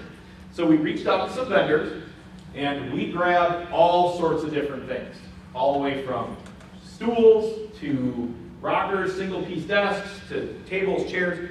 We brought in probably over 30 to 40 different pieces of furniture that we've been working and piloting through. Okay? We put them in classrooms. In particular, we've been doing a lot of piloting work in 6th grade, because that's really where we're going to be proposing to put this new unique furniture in to start with. So we've been piloting these products. We've got VS products. We've got different tables and shapes. Again, we're not going with a vendor. Could be VS, could be Verco, could be Smith System. Those are just 3 that I know off the top of my head, but I'm sure there could be more. So again, different table shapes, a lot of different things. All of this has been in our schools, utilized by children. They are in our classrooms. And what we're finding is, first of all, the kids moaned and complained when it left, which is always a good thing. Like, where'd it go? But what we found was it was almost became a race to see who could get to the stand-up area or the tall back stool. Okay? The other interesting thing was, for instance, in Brian Klink's room, he would have kids in the morning and he would have kids in the afternoon. The kids who ran to that stand-up desk in the morning didn't want to stand in the afternoon. Same way, kids who sat in the morning didn't want to sit in the afternoon. So it gave a nice variety of kids, whoever, based on whether, maybe it's the moon, who knows, based on how they felt, what they did at reset, who knows. But it gave kids the flexibility to be able to do something different than just the desk and the chair or the table. All right, here we go. That's good. Is that the end? No, I'm sorry, it's not the end. Next slide, please. It's not going anywhere. It's not going anywhere? Let's try again. Here we go. All right. So we worked with our kids, we worked with our staff, and then we started to work with some professionals. Jay, you want to get the next one? What happened here? They came to us, we came to them, and they started to make some sketches of, in our blueprints about what our rooms look like. They gave us some different options, and they presented some things. They probably did it 2 or 3 times before we said, okay, that's something reasonable, we can do that. Go ahead, Jake. I'm going to give you another sketch about what it is that we wanted to do. So we worked with a lot of different people on this project. Okay, Jake, go ahead. Layouts, some of the things that we heard. Low, high standing points. Flexible arrangements, soft seating. And actually we're waiting on some specific floor plans that one teacher put in a request for to say, hey, what happens if we looked at it like this? Or what happens if we made a little cabinet or I don't want to call it a bar area, but that's a bad word for it. Yeah, I am on record. Let's try to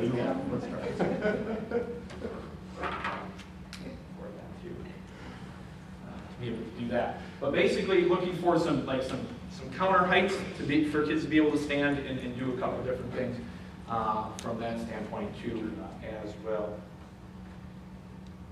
Lines up by your. There we go.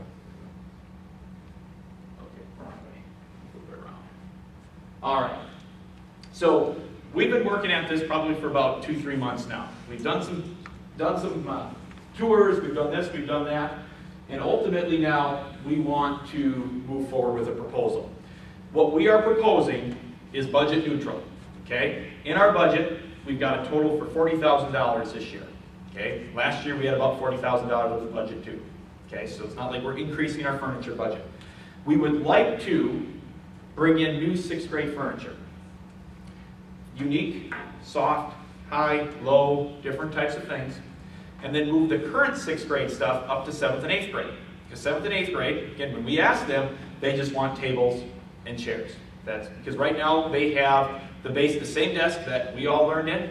That's what is in our 7th and 8th grade math and social studies areas. It's that single piece, harder than the steel, it's plastic. It's just very, very difficult. It's very uncomfortable because we have block classes.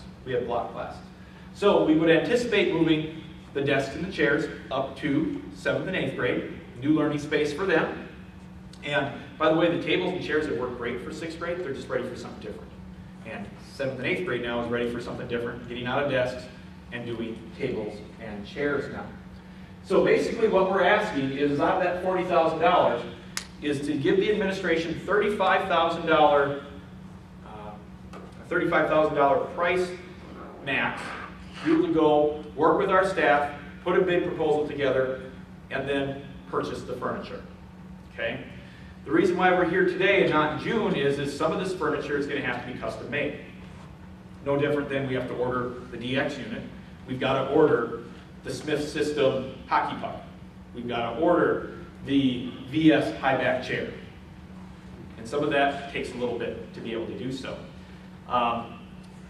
Typically, it's about $8,000 to outfit a classroom, they would say in general. And we have 4 of them we want to outfit.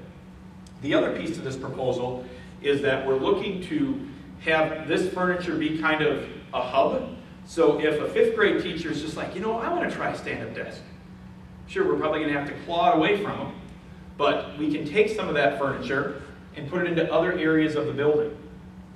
We're not talking about a wholesale changeover in furniture. We are not. But what we do want to take a look at, for 6th grade it would be a wholesale change. It would. It's an overhaul. It's taking a traditional table and traditional desks and putting something different in. That is different levels, soft, hard, movement with chairs, rocker type of things, standing options, and replacing it from the tables and chairs. But when we take a look at the other parts of the organization, throughout the last several years, we bought brand new tables. We brought brand new desks with lids and chairs. Those are all going to stay. But what we want to do is experience and experiment a little bit about what might be a standard classroom. Down the road, do we say that, hey, a requirement in every classroom is something that we want to be able to give, at least 6 kids the opportunity to stand and learn? Or we want to be able to have the opportunity to do whatever it might be, given some of this unique furniture, whether it be soft seating or whether it be multi-height seating as well. So out of that 35, we'd like to outfit the 6th grade rooms. We also have some people who would like to try some of this too as well, and to put some of those pieces around the district. Because that now will allow us $5,000. Once we pilot it in some different areas, if somebody's like, hey, I got to get some of that, and we see it to be effective, we have some money of this remaining budget to be able to meet some of those needs halfway through the year or whatever it might be. From there, like we said before, it's focused on 6th grade. The current 6th grade, they're about 3 years old. They're going up to 7th and 8th grade. Furniture will be borrowed for some other pilots. And like we talked about before, we do not see a big, complete overhaul of classrooms. But by the way, our classroom teachers are already doing this. When you take a look at what 3rd grade has done and what 4th grade has done, they've taken a trapezoid table and put their desks around it. All of a sudden now, everybody's got a huge learning workspace. We've got 4th grade teachers who have created like bookshelves. They found some bookshelves, and working with John and working with a lot of the things with their own furniture, they've created, just a standing height opportunity for kids to stand and learn. And if you walk into those classrooms, kids are all over the place in multi-different types of furniture, seating arrangements, and postures as well. So ultimately, it's not an overhaul, but we do want to see what would be the standard in every classroom about giving kids an opportunity to do something other than the traditional stuff. So that's the proposal. It is cost neutral, just looking at trying to get a proposal and an approval and a motion not to approve, or to approve not to exceed $35,000. I'm talking tonight. So, questions on that? I have a question. Have you looked into any grant funding for stuff like this? Pewaukee Elementary, I think, got grant funding for those big balls instead of chairs. Correct. We for do. First graders to sit We on? did. If Mary Iwanski was here, she got a grant for that too as well. We continue Excellent. to work with our PTOs. Those balls now are no longer fire resistant and are actually against code, unfortunately. But yes, we continue to work with PTOs, been very supportive, in particular with soft seating. For instance, a lot of the teachers have had to take their traditional bean bags now because they're just, well, they're dirty and everything else. But all of a sudden we saw some PTO grants for soft seating. Okay? So yes, we are seeking some alternate funding for those sources too as well. But for anybody, for instance, I think of Sarah Kasperwitz, and yes, I'll name her by name. She's got a lot of furniture in her room that is going to need to go. However, she's a literacy teacher. We need kids to be able to snuggle up and be comfortable. So John Nettesheim's working with her, and we're looking at vendors and just catalogs that say, okay, we'll replace a couch with a couch. We can do that because it makes sense for that learning space, meets our curriculum and instruction need, and that's not expensive at all. But when you start talking about some of this high-back furniture, that's when you get into some of the expense. Yeah, Jim. Did you take a look at what Arrowhead has for their classroom and try to mock up some of that here? Sure. What we've seen at Arrowhead, at least when you take a look at the referendum pictures, is the same thing we have in 7th and 8th grade. Okay, good. That's traditional. And I just walked through Arrowhead, actually, and all I saw was the same stuff we have that no one wants to purchase and no one wants to buy. We'll recycle it. That will get the most value for it, for us tearing it apart. Correct. So they're gonna, when they go to Arrowhead, they're gonna go, I can't control that either. Wish I was in intermediate school again. Yep. Yep. But yeah, but I think that was probably part of their selling for the Arrowhead referendum too, was their learning spaces needed to get bigger because they were limited with what they could do with either furniture, collaborative spaces, and things like that.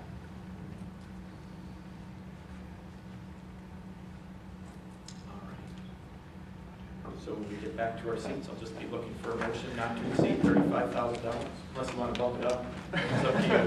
You can you can do whatever you want to. That's just my recommendation. So, you can always amend the motion. I can try. That's true.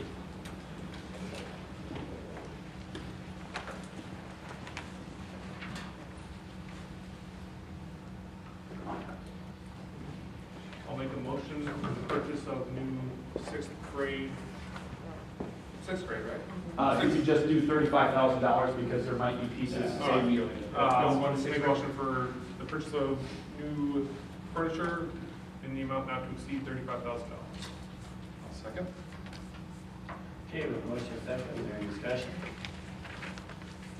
If any board members that haven't gone to see Kettle Moraine Middle School, I would encourage you to do so. It's some pretty interesting stuff. I also spent a few hours this weekend looking online, trying to find data regarding, classroom design and outcomes, et cetera. There's nothing empirical that links what you sit on to how you achieve in school. At least it's not yet. There is a lot of qualitative information out there, a lot of it written by teachers who talk about student engagement going up with some of the different types of pieces and some of the different designs, which is good. If you think of it in terms of coaching, engagement equals achievement typically. But I do have some concerns about it though too, because when we walked through Kettle Moraine, there were a couple of, there was at least one classroom in particular that I walked by and I thought, man, there's not a lot of learning going on in there. You had all the kids sitting around tables, all in groups, and there's a tremendous, I mean, it was noisy. Not even, I don't know what you thought, but I didn't think it was really Well, and even education-friendly noisy. The building and grounds manager or director took us around and said, well, I'm sorry about that, I know where the teacher is. So, I think we That's, just need to that's be a class, cautious. that's a classroom management issue, not an issue of Yeah, furniture. that's It's very actually- true. But the furniture is more conducive to Yes. that kind of an environment than kids sitting in individual desks. So, He was probably the wrong two people to take along, that two more I would like- traditional, but there was a lot more things going on there than just furniture. There was lighting issues and different styles, you know, they were doing, Open concepts. well, they're doing team teaching too, and a number of them too, where it was, yeah, there was one classroom probably had 100 kids in it. and so it was, There's a lot of kids in that classroom. there's a We're lot of sitting on- different things going Again, on. we're just talking educationally Sitting on furniture, time. not in philosophy. Yeah. But I would, and again, we would love to take you guys over for a tour if you'd like to, because we are looking at, there were big open spaces. There really, really were. And we feel that there's an opportunity for, up in the 7th and 8th grade, to possibly open up a couple walls, not team teaching, but just making it more of an open area, kind of like in our primary schools. You know how there's wide open areas near the 1st grade and the 3rd grade? Just kind of doing possibly an opening up of the 7th and 8th grade area, putting some unique furniture, more of a presentation area. But again, more to come on that. I don't want to get ahead of that, because we're digging into that. And a comment, building and ground guy said repeatedly to us, yeah, we ran out of money before we did everything we wanted to get done. So, there's a lot of, in my eyes, a lot of space that was not very productive space. Yeah. It was, you know, you're paying so much a square foot for space, you want to get your dollar back for it. And I didn't see it. There's some places where I didn't see where they're going to need money back for their space. So, but it was interesting to see. I would also say, granted, it'd be good for you to go visit. See, If you want to, let us know. We can arrange it it. is something different. You didn't bring up the, what's that, the bacon? Oh, The bacon bench, it was The out there, but I didn't bench highlight was on it. screen. The soft screen, it's the little wavy Yeah. one. It's the way, they had it sitting in In the the waiting area to the office and people waiting. What's wrong with chairs? We've got a lot of primary pictures that are like. No, I mean, highlighted. you're taking a very expensive piece of furniture and putting it in a waiting area for people waiting to, what's the point? They wait there for 5 minutes. We won't be putting in waiting rooms. Yes. Put it that way. But that would be a piece that would be unique to primary school. Okay, we had motion and a second, right? Okay. Any other discussion? And all in favor, say aye. Aye. Opposed, same sign. You got your 35,000. Thank you very, very much. All right. Okay, we are on to school fees. School fees, yep. Per the report for the Finance Committee, we'd like to recommend the board make a motion to approve the 17-18 fees as presented. This fee does reflect a bringing down basically the lease-to-own Chromebook option to 5th grade, which would mean going from 4th to 5th grade is where we would expect all families to bring their own device or purchase or lease one through us. So, and that motion is supported by the Finance Committee as well. We want to speak for student achievement, I don't think we either nodded head or didn't really talk detail about that. So, supported by the Finance Committee, but would like to bring that forward as presented. I'll make a motion to approve the 2017-18 school fees as presented. I'll second. Okay, we have a motion and a second. Any questions, concerns? All in favor, then say aye. Aye. Opposed, same sign. Motion's carried. Okay, last item on the new business is designate public depositories and check signers. And again, I apologize, we didn't do this last month, but just looking for a motion to approve the individual members as presented there. I would need to read it out loud. Like I told Kris, there isn't a bonus for being a check signer, or you don't get an extra phone call or anything. It's just something for the bank, and it just makes for an easy transition this upcoming year if it remains the same. There's no liability of checking that. Right on. So just looking for a motion as presented here, but this needs to be fully written. I'll make a motion to approve Dean Dobbertin, President, Phil Spindler, Vice President, and Randy Buening, Clerk, to be designated as the district's public depositories and check signing designees. I'll second the motion. Okay, we have a motion and a second. All in favor, then say aye. Aye. Opposed, same sign. Motion's carried. Okay, future meeting agenda items. We're entering into the summer months. Is June 27th good for everybody? Are we changing? Oh, it should be 7. I'm sorry. We'll go 7 o'clock. I apologize for that. I need to know what everybody's summer plans brings, and if we could set a July meeting as well.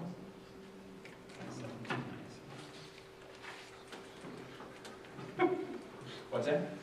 I think June 27th is being a Tuesday. It's, I'm sorry. Big board packet this month. June 27th, 2017, is that a Tuesday? Tuesday? No. 26. Let's go 26. I have a 26 on mine, but June 27th. so how's everybody else Well, doing? He just changed it to 2026 again. These people are crazy now. Yeah. So June 26th is a Monday. Yeah, that's what we had before. Yeah, I'm sorry. 2 months. Yeah. And then July. So is the 26th good before we move on? Yes. That one's good for everybody. July. I am out of town the 24th, 25th, so I guess I throw out July 17th. That's good.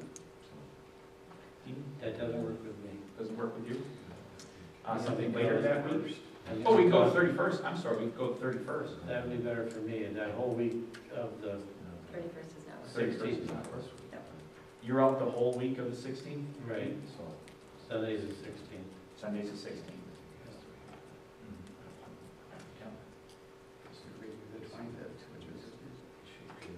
I can't do that. I come back. I'm out that week. Oh, you're out. I'm off that week. And the state legislator did try to waive the summer board meeting, for school districts, and that got shut down. You're gone the whole week of the 16th? Yeah. Project going down in Moines that week. I mean, I don't think there's anything timely. We could go the week of like July 13th. July 12th. What about the 12th? 12th? I'm out. You're out. 13 is fine. 13th? No. Sorry. How about like a Sunday at 8:30, 9 o'clock? Church. You don't take away my right to worship. You can go to Saturday Mass. Monday the 10th? 14 days after. Yep. It fits statutory regulation. Monday the 10th? July, there wouldn't be a set. Sherry, can you think of anything in July that needs to be improved? I mean, obviously we need to have a meeting, but. I won't be there. Could we do this Sunday? No. No. That's the same. I probably wouldn't. I wouldn't recommend that, 'cause I don't like meetings where, Well, what I I don't can want to be do, able to yes, expect is I people can to do create, it. I can create a doodle poll or something that would say, hey, everybody, it's called a doodle poll. Doodle poll. That basically says, hey, when your availability is, and you can Okay. It's not a, It's really simple. it is, yeah. So And it's called Doodle. the 10th was, There was a countdown. Yeah. too. you're, okay. Later in that week, after the 10th. The 12 people were out. What about the 11th? Sounds like you're out all that week, Chris. I'm out till I get back 13th. Yeah, yeah. And 14th, 15th, or 14th is that's Friday. For the evening of the 13th. I think that. I cannot do the Yeah, evening of I the 13th. Yeah. Oh, that was, Yeah. that's something. But I could do the evening of the 14th, which is Friday. It's gonna be very short, about 7 a.m. on the 14th. I do that. I don't see big agenda items outside of hiring people. I think we've explored every option. haven't Every day. So 7 a.m. on the 14th? I could do that as of now. Is it The meeting's German, so that is potential. I'll throw a doodle poll together Doodle. for us, and then we'll do AM and PM in July, Okay. see what people can be there. I can do that. Okay. Hey, Make a 2-hour motion to meeting. adjourn. So motion and second, all in favor, say aye. Aye. Opposed, same sign. Thank you, We're everybody. adjourned. We do have some signing. Yes, we do. So nobody run away. Stephanie's got that, yeah. She wants their-